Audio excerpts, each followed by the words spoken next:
Is your 2011-2014 Ford F-150 key fob not working reliably? The battery is likely the issue. These fobs use a CR2032 battery, and replacing it is a simple DIY task that will save you time and money.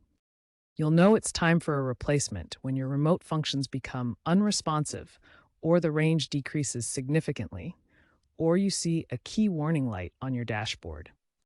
This guide will walk you through the process step by step. First, get a new CR2032 battery. Avoid cheap versions to prevent leaks and premature failure. Next, use a small flathead screwdriver or plastic pry tool to gently separate the two halves of the key fob. Be cautious to avoid scratching the plastic. Once open, remove the old battery, noting which side is up, the positive side. Install the new battery with the positive plus side facing up.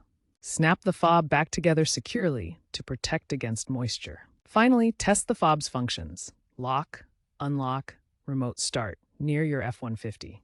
If it doesn't work, consult your owner's manual for reprogramming or seek professional help.